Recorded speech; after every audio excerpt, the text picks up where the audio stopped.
जून महिना संपत आला तरी देखील अजूनही महाराष्ट्रात पाऊस पडलेला नाही। राज्यात 15 दिवसापूर्वीच मान्सून दाखल झाला होता। महाराष्ट्रात मान्सून दाखल झाल्यानंतर शेतकऱ्यांना दिलासा मिळाला होता। मात्र त्यानंतर अचानक मान्सूनच्या वाटचालीला ब्रेक लागला। राज्यातील काही जिल्ह्यांमध्ये पाऊस झाला तर अजूनही महाराष्ट्रातील अनेक जिल्हे हे कोरडेच आहेत। पाऊसच झालेला नाही। शेतकऱ्यांचे डोळे पावसाच्या वाटेकडे लागले आहेत। मात्र आता सर्वांसाठी एक दिलासादायक बातमी आहे।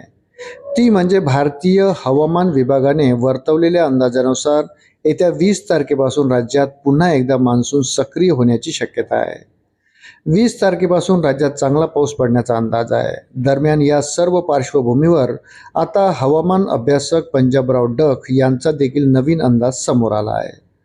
पंजाबराव डक यांच्या नव्या अंदाजानुसार येत्या 21 जूनपासून ते 30 जूनपर्यंत राज्यात चांगला जोरदार पावसाची शक्यता आहे।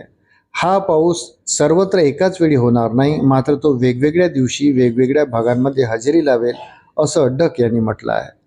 पावसाला साधारणपणे विदर्भातून सुरुवात होईल आणि त्यानंतर मराठवाडा, उत्तर महाराष्ट्र असं संपूर्ण राज्य मान्सून व्यापून टाकेल। 31 जून ते 30 जून हे 8 दिवस राज्यात जोरदार पाऊस होईल। त्यामुळे शेतकऱ्यांनी काळजी करण्याचं कारण नाही, असं डक यांनी म्हटलं आहे। दरम्यान शेतकऱ्यांनी पेरणीची घाई करू नये, आधी शेतातील ओल तपासावी, जर ओल चांगली नसेल तर पेरणी करू नये, असं पंजाबराव डक यांनी म्हटलं आहे। जर जमिनीत 1 किंवा 2 बोटं एवढीच ओल असेल तर पेरणी करू नये, मात्र 1 इतीच्या पुढे ओल असेल तर पेरणी करायला हरकत नाही, असा सल्ला त्यांनी दिला आहे। पुढील 8 दिवस राज्यात चांगला पाऊस होईल, तसेच यावर्षी दुष्काळ देखील पडणार नाही। राज्यात परतीचा पाऊस जोरदार होईल, असंही पंजाबराव डक यांनी म्हटलं आहे। अशाच नवनवीन अपडेटसाठी व्हिडिओला लाईक आणि चॅनलला सबस्क्राईब जरूर करा। धन्यवाद।